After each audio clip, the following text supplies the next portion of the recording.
Welcome to the Movers Resource Guide podcast, connecting you to the resources you need to create success. We chat with the best vendors, associations, mentors, movers, and more, giving you the information you need to make your moving company the best it can be.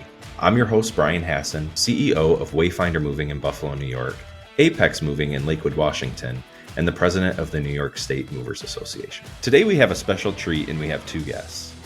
Brittany Brooks, Vice President of Concert Group and Chair of the International Association of Movers, U.S. Domestic Asset-Based Movers Group. Our second guest is Caleb McCartney, General Manager of Cornerstone Moving and Vice Chair of the International Association of Movers, U.S. Domestic Asset-Based Movers Group. Brittany and Caleb joined us to talk about IAM and the DAB group and everything that it has to offer and all the things that we can learn and benefits we can gain from that. We get into talking about, we have our funny story, and we also have, a conversation about the dispatchers conference that's coming up here this spring. So a little bit different style interview for you guys and conversation, but I think it'll be great. Hopefully you enjoy it. And, with that, here we go.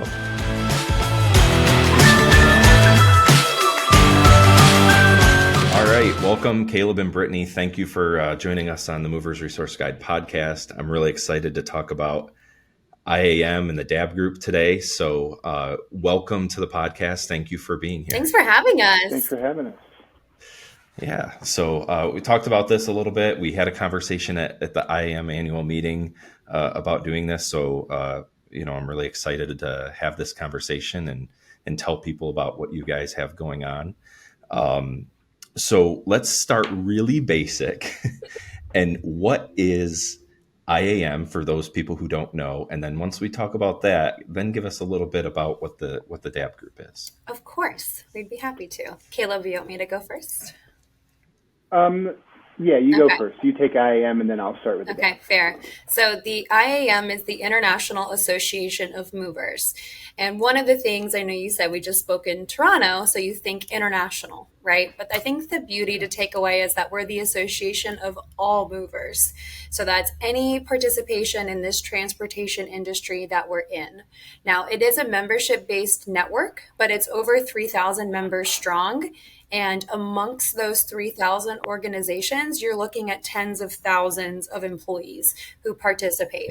Yeah. The beauty to that is that there's collective bargaining in numbers, right? You have the ability to collaborate and network and socialize and really just evolve your business from all different levels. We've got great groups involved. There's young professional groups. There's charity organizations. So you really just have a chance to come together as a transportation industry and find like partners and find ways of just evolving, not just in your own personal career, but in your business growth. And there's different membership levels and things of that nature. But I think that's the highbrow of who we are. Okay. Excellent. So, we'll maybe dive back into some of these other things, but in the meantime, Caleb, so tell us about the DAB group within the International Association of Movers. So like Brittany was saying, there's different groups. There's a young professionals group. There's international trade groups. The U.S. DAB is United States Domestic Asset-Based Companies. And what the focus is there is it's companies like all of ours that have warehouses and trucks and crews that go out there every day, the bricks and mortar, boots on the ground companies. And about 3-4 years ago, IAM saw a need for this group because we wanted to give a voice to those companies that we weren't getting anywhere else in the industry. So US DAB was created, and it was, to give everyone a voice, a way to network with each other, a way to grow with each other, a way to learn from each other. And what it's grown into is, I think we have 177 companies now, wow. Along with our DAB allies, which we can go into later, but to get together, in Toronto, in other forms. We have webinars, we have classes, we have networking parties. We like to have a good time. It's a moving industry, right? So we have to mix in some good time there too. So US DAB was created for the niche of the United States domestic companies that wanted to come together. Excellent. So let's say I'm a mover and I'm like, well, wait a minute. This doesn't apply to me. I don't do any international moving and I don't want to. I don't want to have anything to do with it.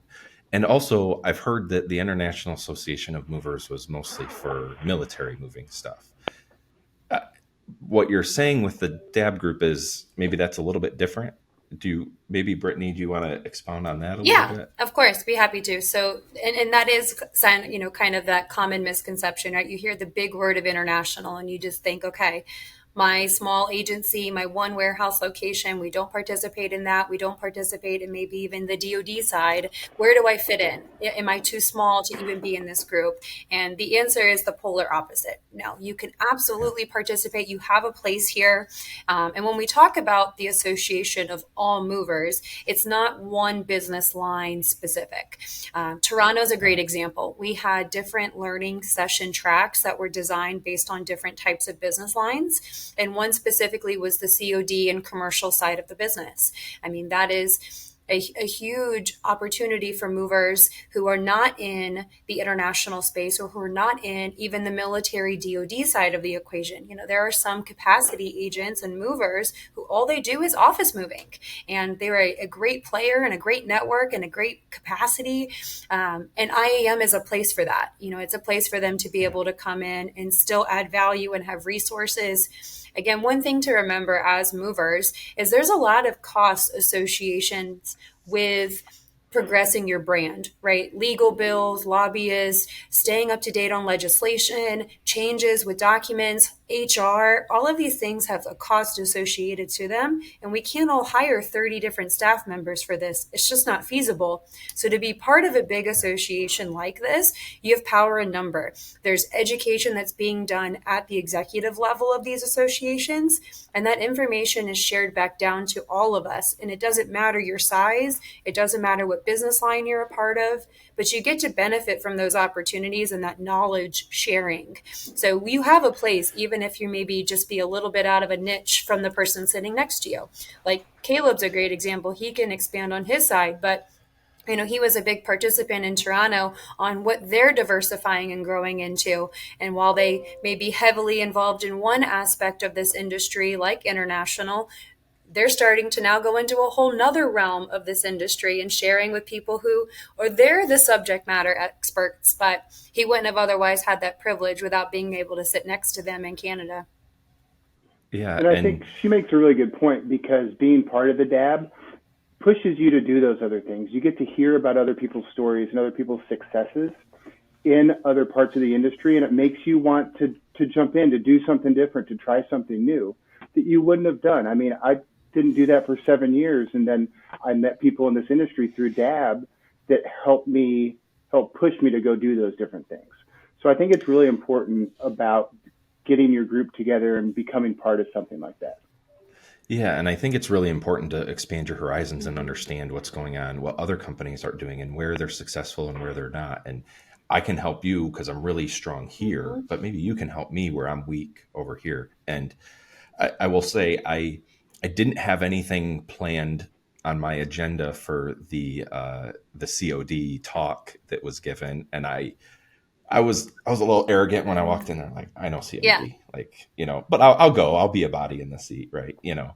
And I'm taking all sorts of notes because some really good people up there, David Cox from JK Moving, and I was like, some of the things that he was saying, I was like, holy crap, this guy's there were some really interesting things that were said there that will be helpful to our business. And Gentle Giant was up there, and I can't remember the third one, but what a great panel that was up there, and a lot of great information. And that's just one little tiny nugget in the corner of IAM compared to what's all there to uncover. You talk about little nuggets, that was just an hour.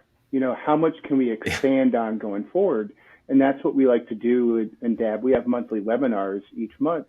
And, our thought process is, how do we expand on what we did in Toronto to teach people a little bit more of each of those tracks? So it's exciting because you get people's attention at a big conference like that, but you can keep it throughout the entire year.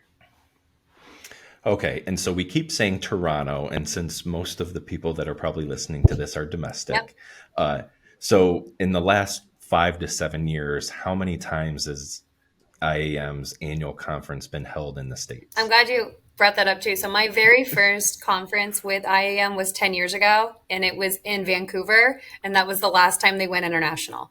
Yeah. So Okay. it's not it's not it's not often. So we do always book 4 years in advance just because of the size of our convention. I mean, we do Yeah, bring anywhere from 1,500 to 1,800 attendees that come, which is a very exciting number of people when you think from a collaboration standpoint and a networking standpoint. absolutely. I mean, Yeah. think about how much it would cost to travel to all of those people. So just that Oh, number yeah. alone. But no, it's not often. One thing we are diligent about though is we like to rotate between coasts. So we try and do an East Coast Okay. and then a West Coast and then back again, just for the sake of travel, because Yeah. it is hard. Yeah, it's not fair to Yeah, always be on the East Coast, yeah, but it's also as a northerner, it's almost never up north. So Toronto it was, right, yeah. but uh, that being said, I don't know if I really want it to always or to be up north Yeah. because Well, 2 it's years it's from nice now, to Moving go to it's New New York somewhere York City. nice. City. Yeah. Oh, is it really? Yeah. Okay. 2 years. All right. Well, that'll be Vegas interesting is too. next year, That's though, baby. Let's go. yeah. We'll be warm next year for sure. Hmm. Okay, so we kind of know now. We've gotten a little bit into IAM. We know what the US DAB group is. Um, so, what are the main reasons or the main functions that what you're trying to accomplish with the US DAB Yeah, group? of course. So within US DAB, we do have a management board that Caleb and I are blessed enough to be the chair and vice chair of. So as a volunteer group, there's roughly about 12 to 15 of us that sit on this management board. And the goal is kind of like Caleb said, there's about just over 170 different agencies here in the United States that have gone through the process to be a DAB verified moving company. There's a little bit of a process just to make sure that you're online for all of the requirements. We do vet to make sure you do have a warehouse and you do own trucks. You can't be an internet-based mover. We got to make sure you're real. But within that management group, we really have three focus groups, three focus goals, I should say. One of them is membership. Again, making sure that the general group at the International Association of Movers knows that we exist and know that you have a home. If you're here in the United States and you're a moving company, you have a place, and here's where you can kind of associate yourself with and with this smaller group. So membership is number one, outreach is number two, and that's really our forward communication and our outward levels of communication. So Caleb already teased our webinars that we do. So we do a once a month webinar, which does have a rotation of different type of people and different types of topics that we go over. We also have a newsletter that goes out, which shares all kinds of different information. It could be individual topics. It could be relevant to what's kind of going on that quarter. It could be different types of industries. So it's just a wealth of information that we're publishing and sharing out with our networks. We also highlight different companies. So during the holidays, we like to highlight those companies that are doing like charitable givings and just a way again to just get your brand out there. So outreach, Okay. number two, and then the final, which is in my opinion, I think the most important is advocacy. And Caleb, Yeah. if you want, you can chat a little bit about what we're doing on the advocacy side because it is so important. Advocacy, I think, listening to what everybody wants to have done, you have a lot of different areas you could go to. But what we like to do is advocate for all the individual companies. And one of the biggest things that's on the forefront right now, and I don't want to go into too much of it, but is the Global Household Goods Contract, which if you're not involved in Yeah. the military, you may not know about, but it's taking all of the military moves and putting them with one single entity, and they will then divvy out the work. And so what we're doing is we're being the voice of all the other companies that don't have a voice and getting all the information and sort of being an intermediary between industry and the Global Household Goods Contract winner, who is HomeSafe. And, Yeah. even if you're not a military partner, even if you don't do this work, it is something that is going to touch everybody in our industry one way or another. It's going to change how things are done. It's going to change capacity. It's going to change what people do, whether they move in or out of the military realm. So I think that's our biggest thing right now, is making sure everybody has a voice and everybody's heard, and that we take that information and we be that voice for them back to that contract winner. And I think it's really important to touch on and really emphasize the fact that if you're not in this space now, and you think this isn't affecting you, the only caution I'll say about that is there's so much turmoil and upheaval and change created with this that we may have some new entrants into the program, but there's also a lot of companies that have been in this program been in DoD only moving for a long time that are now diversifying into other avenues. So you may find that there's a mover in your market that used to only do military work that is now competing with you doing other things. So I think that, like, you're correct. I think it will affect a lot of people, even when you don't think on the surface that it would affect you. So I think that's an excellent point. So within that, though, do you want to get a little bit deeper into some of the advocacy things that you're doing within the GHC space and how you're trying to facilitate that? Yeah, we definitely can. One of the things I think that's important, again, is to remember that there is power in numbers, right? Without going too deep into, sharing costing and things like that, which we don't emphasize, but it's more of the educational and having that voice and having that presence be a group versus an individual, one agency mover in a small town that doesn't get a lot of volume.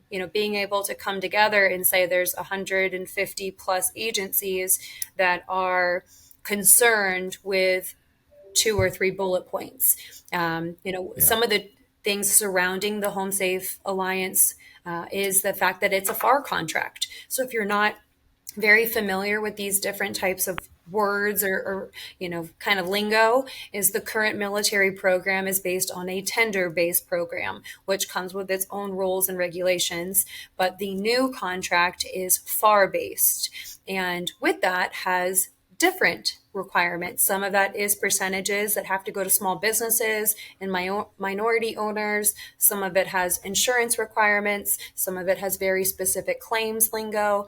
So just keeping in mind that these two programs are going to be essentially run very differently from a documentation legal side of things, even though it's the same capacity providers, right? It's the same moving companies and trucks and steamship lines that are doing the current business, but we're operating under different technical terms and different requirements. So for an advocacy standpoint, we're very focused on making sure people who are doing the business now or who are interested in doing the business in the future understand the differences. If you are not currently qualified, making sure that we encourage them to have those discussions with their insurance providers or whatever that may be, for them to find out what does it take to become qualified. Can I afford to be qualified? And just making sure that they know ahead of time, because again, they may not have the people in their office to have the time or whereabouts to research this information.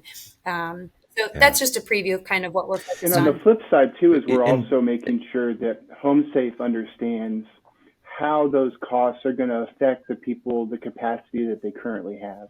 The companies that know how to take care of our military, that know how to do this and do it day in and day out, we want to make sure they have a grasp on, okay, what is this going to do? If I do this, if we do this, and how is it going to affect down the line? And I think that's what's important for us, is to make sure they understand that and we can communicate back and forth. Yeah, and it's obviously a very charged subject, right? So we're trying to be very level here with this conversation, but I think it definitely does affect a lot of people, and they have to understand the documentation requirements are going to be different. Being in an environment where we have to pay prevailing wage is going to be different, and just understanding all those different intricacies. So we always do a plug at the end to how to reach out to you guys, but if you're doing DoD work and you don't really understand what's going on or just need more information on that, you definitely want to reach out to somebody in the IAM, the DAB group. Send one of you guys an email to at least point them to the right resources. Yes, even if you're not a member of IAM now, it doesn't matter. This is important to anyone who's in this field. So if you have questions, if you're not sure, call either Caleb or myself or email one of us, and we'd be happy to, sit down with you and make sure that you understand where you are in terms of making sure you qualify and what you need to do to get there. Because it is very important. You're right. These are livelihoods, and this is sometimes 2, 3, 4 generations of movers. So it's a big change coming in the future. And understanding to make sure that we're doing the things correctly, like moving forward, so that we don't get in trouble after the fact for not paying prevailing wage, not doing the documentation right, all of those things to make sure that we understand what this all entails. Okay. So here's the point in the podcast where, things are getting a little too heavy for us, right? So let's I think Caleb has a moving story queued up for us that we can enjoy. I do. So this had to be 7-8 years ago. One of the first summer I was here, I spent in the warehouse and on the trucks before I moved into the office. And one of the first jobs I was on, I actually was inventorying and got to a point where I was about to stop, and someone looked at me and they're like, "Hey, can you help me with the couch?" It had already been wrapped. It was ready to go. It was a code 4 shipment, so it was wrapped in brown paper. And we start picking this up, and we're outside, and there's a noise coming from inside the couch. And it couldn't distinguish exactly what it was, but we open the brown paper, and this cat just busts out of the paper into the yard and up the tree. It took probably 45 minutes and 5 people climbing on each other's shoulders to get up this tree, to get the cat down and back inside. I mean, you don't want to lose anything when you're moving a customer, but to lose their cat would probably not be a good idea. So that was one of my first experiences in moving in someone's house. So it was. And you stayed around. You're still in the industry. Look at that. I stayed around. It's to any customers out there, it's important to lock your cats up, especially. The dogs tend not to end up in furniture. No, but they go on trucks, though. No. They are curious. Yeah, they are. Yeah. Yes. No, but I will say, what dedication by Cornerstone to scale up a tree to get a. I don't think it was OSHA. Yeah. I don't think they would have been happy with what we were doing. Yeah, whatever. That was the lunch break. Yeah, that's right. That's right. Lunch break, yeah. All in an effort to take care of the member, right? I appreciate that. That's a good one. Okay. So any other things before we move on to other subjects, any other things that we want to talk about with IAM or the US DAB group, or anything that you think would be really important for the listeners to know about? I think we've done a good job of just the high level. And, the takeaway point is, if you're reflecting at your own agency and you're looking for a way to just get involved more, and you want that exposure to like-minded people in the industry, this isn't exclusive to owners or principals only. It doesn't matter what level of the industry that you're at in your company. If you want to do more and you're ready to kind of crave and be involved, reach out to one of us. We'd love to find a home for you and find a way to get you involved.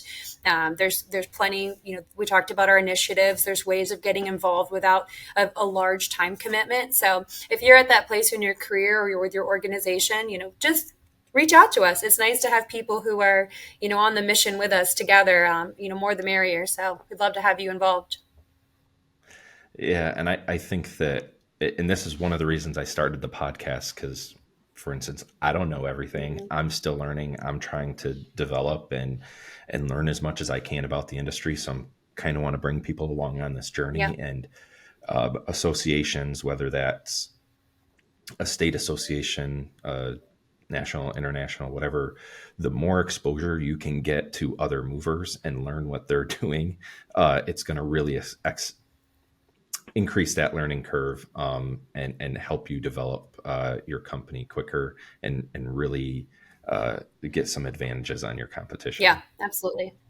Agreed. So in that vein of being involved in the industry and meeting other people and learning, there is another conference or group meeting or whatever we want to call it, fun event, and that is the Dispatchers Conference.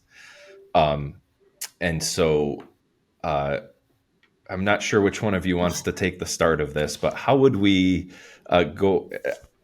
Whether you're a dispatcher or not, let's get into the whole, what the heck is the Dispatchers Conference? Yeah, go ahead, Caleb, you can start. So Dispatchers is in the past been a huge networking event. Mm-hmm. It was sort of like that pre-peak season time where everyone can get together, let off a little steam, network with each other, talk about what was going to happen this summer, exchange numbers. These are the people that when you're in a bind in the middle of the summer and you can't find a home for a shipment, or you need something that's done 1,000 miles away, that you're going to pick up the phone and they're going to have your back. Yeah. Well, what we've decided to do with Dispatchers is keep that fun part, keep that networking, and we're actually going to add a couple learning sessions. And it's going to be in Fort Lauderdale, March 20th through the 24th. The first learning session will be that Wednesday afternoon, and then we'll have another one on Thursday morning. And I think the big thing about this is you don't have to be a member of IAM. Yeah. You don't have to be a DAB. If you think you might want to test the waters and see what DAB's all about and see what, everyone there's not going to be a DAB, everyone there's not going to be from IAM, but there's going to be a big group of us that are. Yeah. So if you want to come and learn a little bit on Wednesday afternoon and Thursday morning and then have some fun, there's networking events. I'll let Brittany go in and talk about a few of the things that we have planned, but it's a good time. Yeah, it's a blast. I mean, I don't know how you contain yourself, man. I love Dispatchers. It's so much fun.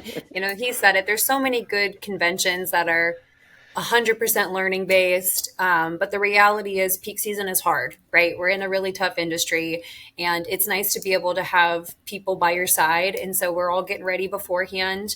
The biggest thing when you're networking is you want, like-minded people, collaboration, opportunities. So Dispatchers is just that. You're going to have, 2 opportunities to sit through learning sessions that you otherwise would have to spend a really large amount of money to do. And then you've got 4 days of networking. We do pretty big party dinner kind of events with themes.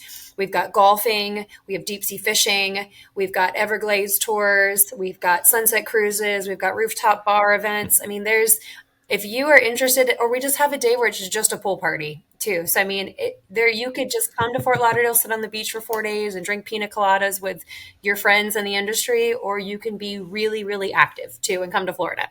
So it's really fun. It's a low cost entry. Again, back to that point of being conservative with everyone's money and cost conscious. This is a really affordable convention to come to. It's a good starter conference. It's a great starter conference. A little bit of education, a little bit of networking, a lot of fun. And usually you have anywhere from 400 to 500 people attend. So it's still pretty heavily attended. Yeah, for sure. And like I said, it's a good starter conference. And I think that it was, when I first was finding out about it, it took a couple years to convince me to attend, because the ones pitching it to me was like, it's just a party. We go and we hang out and we have a good time for a few days. And there's only 2 meetings. It's a formal dinner and then another meeting where you decide where you're going to have it next year. And I was like, yep. But I'm not really a big drinker. Why do I want to go? Like, I don't need to do that. Yep. And for whatever reason, I was eventually convinced to attend, and the networking there is better than anywhere else. Because you're not doing necessarily formal sessions all the time. And now we have a couple, which is great. But it's not, you're just in these relaxed situations where you're building relationships. Yep. And I think the better relationships are the ones that are made standing across a bar or doing an activity or something, not necessarily the ones that are made across a vendor booth. Yeah. You really get to know the people better. You get to understand them. You get to build those relationships. Mm-hmm. And like you said, Caleb, when you need something, or when you're in a a bind or you need some help or some work or whatever else, those relationships are what you can really lean on. So I think that's very important. And I will say, the first year that I attended, it ended up raining, so we were kind of corralled inside a lot of the time. But that first year, we generated $150,000 to $200,000 of revenue just because we attended that conference, because of the relationships we built. It was fantastic for us, and really. And it's a really good time too. Yeah. It's enjoyable. Really it's relaxing. It's a lot of fun. All the people are wonderful. Everybody's very welcoming. And, but it's not, I just like to make sure I tell people it's kind of a party, and you go there to have a good time, and we're movers. So we party pretty hard. But there's some really, really excellent connections and relationships that are made. And we've built in so many things too. And honestly, Brian, over the years, people bring their plus ones now. We've had people bring their adult children. I mean, it's a good time, and we do have a cocktail or three, but it's also, I mean, that's not what it's all about too. I mean, there's so many opportunities to network and socialize, and it's really a great event. Yeah. And I would say a good chunk of the who's of the industry are there. And you want a personal conversation with somebody in the industry that might be harder to get to. If they're attending this conference, you will easily be able to get to them. Yes. Yeah. And I think one thing we've tried to do over the last couple of years is we're incorporating owner operators too. Yeah. You know, we want to make sure that they're there and they have a presence, and they can, I mean, we wouldn't be anywhere without them. So let's make sure everyone's included. And the learning sessions are going to be knowledge-based, not just on military moves, but they'll encompass the entire industry. So don't think if I don't do military that I'm not going to get anything from those learning sessions, because you will. Yeah. No, and the connections you make there are just not military connections. It's, you know, there's plenty of movers that are doing many things, and you can absolutely bring your struggles and your questions with you, and you'll find answers. Yep. For sure. So, okay, we're kind of coming up against our time limit here. Any last nuggets or words of wisdom, Caleb or Brittany? Anything you want to leave us with? No, I just want to say thank you for allowing us to come and tell a little bit about IAM and DAB, and give our little plug for dispatchers, and we appreciate it and hope to be on again. Same. Absolutely. Easy enough. Yeah, we appreciate you, Brian. This was great. Yeah, thank you guys for taking the time to join us. I know you're both very busy. This was a nice 10,000 foot view one, just to get people warmed up. And yes, we would love to have you guys back, or other members of the DAB group get a little bit more into some meat and potatoes the next time too. Absolutely, anytime. That'd be great. All right, well, thank you for joining us on this episode of the Movers Resource Guide podcast. We'd like to thank Brittany and Caleb for taking time out of their busy schedules to join us. We hope you enjoyed that conversation. If you would like to get a hold of Brittany or ask questions of her, you can email her at bbrooks@concermoving.com. And if you'd like to get a hold of Caleb, you can email him at calebm@cornerstonemoving.com. I had a great time at IAM in Toronto. They put a really good conference on. If you're interested at all, you really should join us in Las Vegas. Also, if you're into the more starter mover conference, it would be a really great idea to head to Dispatchers in Florida. You can reach out to Brittany or Caleb if you want more information on those things. Thank you very much for listening to the podcast. We hope you get something out of it. We hope you're enjoying it. If you are enjoying it, don't forget to tell a friend, hit the subscribe button. Don't forget that we're not just on YouTube, and we're on all the podcast channels, and everywhere you could listen to a podcast, you should be able to find us. If you have any questions or have any suggestions for a future podcast episode, please send us an email at moversresourceguide@gmail.com. We would love to hear from you. So hope you enjoyed. Have a great day. Now get moving.